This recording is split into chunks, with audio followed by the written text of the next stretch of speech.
Chapter 7. But Solomon was building his own house 13 years, and he finished all his house. He built also the house of the forest of Lebanon, the length thereof was 100 cubits, and the breadth thereof 50 cubits, and the height thereof 30 cubits, upon 4 rows of cedar pillars, with cedar beams upon the pillars.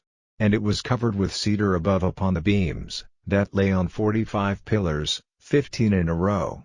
And there were windows in 3 rows, and light was against light in 3 ranks. And all the doors and posts were square, with the windows, and light was against light in 3 ranks.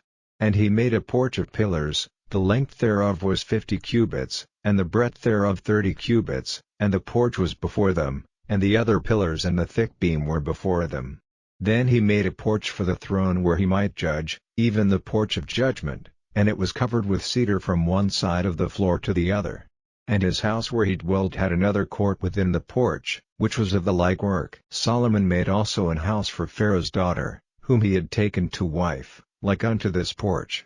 All these were of costly stones, according to the measures of hewed stones, sawed with saws, within and without, even from the foundation unto the coping, and so on the outside toward the great court. And the foundation was of costly stones, even great stones, stones of 10 cubits, and stones of 8 cubits. And above were costly stones, after the measures of hewed stones, and cedars. And the great court round about was with 3 rows of hewed stones, and a row of cedar beams, both for the inner court of the house of the Lord, and for the porch of the house. And King Solomon sent and fetched Hiram out of Tyre. He was a widow's son of the tribe of Naphtali, and his father was a man of Tyre, a worker in brass, and he was filled with wisdom, and understanding, and cunning to work all works in brass. And he came to King Solomon, and wrought all his work, for he cast 2 pillars of brass, of 18 cubits high apiece, and a line of 12 cubits did compass either of them about.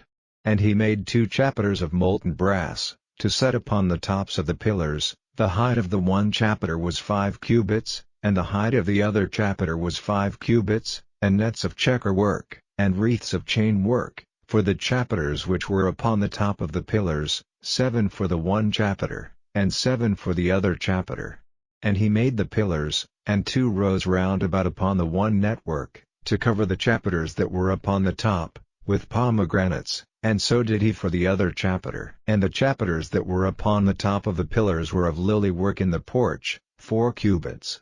And the chapiters upon the 2 pillars had pomegranates also above, over against the belly which was by the network, and the pomegranates were 200 in rows round about upon the other chapiter. And he set up the pillars in the porch of the temple, and he set up the right pillar, and called the name thereof Jachin, and he set up the left pillar, and called the name thereof Boaz. And upon the top of the pillars was lily work, so was the work of the pillars finished. And he made a molten sea, 10 cubits from the one brim to the other, it was round all about, and his height was 5 cubits, and a line of 30 cubits did compass it round about. And under the brim of it round about there were knops compassing it, 10 in a cubit, compassing the sea round about. The knops were cast in 2 rows, when it was cast. It stood upon 12 oxen, 3 looking toward the north, and 3 looking toward the west, and 3 looking toward the south, and 3 looking toward the east, and the sea was set above upon them, and all their hinder parts were inward, and it was an handbreadth thick, and the brim thereof was wrought like the brim of a cup, with flowers of lilies. It contained 2,000 baths. And he made 10 bases of brass, 4 cubits was the length of one base, and 4 cubits the breadth thereof, and 3 cubits the height of it. And the work of the bases was on this manner: they had borders, and the borders were between the ledges, and on the borders that were between the ledges were lions, oxen, and cherubims, and upon the ledges there was a base above, and beneath the lions and oxen were certain additions made of thin work, and every base had 4 brassen wheels, and plates of brass, and the 4 corners thereof had undersetters. Under the laver were undersetters molten, at the side of every addition. And the mouth of it within the chapiter and above was a cubit, but the mouth thereof was round after the work of the base, a cubit and an half, and also upon the mouth of it were gravings with their borders, 4 square, not round. And under the borders were 4 wheels, and the axletrees of the wheels were joined to the base, and the height of a wheel was a cubit and half a cubit. And the work of the wheels was like the work of a chariot wheel, their axletrees, and their naves, and their felloes, and their spokes, were all molten. And there were 4 undersetters to the 4 corners of one base, and the undersetters were of the very base itself. And in the top of the base was there a round compass of half a cubit high, and on the top of the base the ledges thereof and the borders thereof were of the same.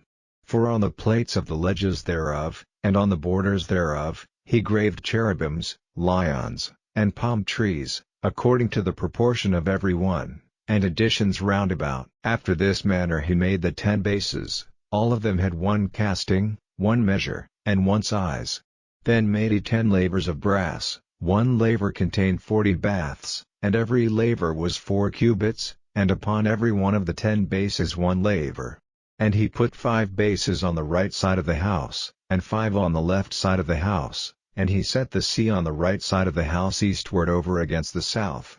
And Hiram made the lavers, and the shovels, and the basins. So Hiram made an end of doing all the work that he made King Solomon for the house of the Lord, the 2 pillars, and the 2 bowls of the chapiters that were on the top of the 2 pillars, and the 2 networks, to cover the 2 bowls of the chapiters which were upon the top of the pillars, and 400 pomegranates for the 2 networks, even 2 rows of pomegranates for one network, to cover the 2 bowls of the chapiters that were upon the pillars, and the 10 bases, and 10 lavers on the bases, and 1 sea, and 12 oxen under the sea, and the pots, and the shovels, and the basins, and all these vessels, which Hiram made to King Solomon for the house of the Lord, were of bright brass. In the plain of Jordan did the king cast them, in the clay ground between Succoth and Zarthan. And Solomon left all the vessels unweighed, because they were exceeding many, neither was the weight of the brass found out.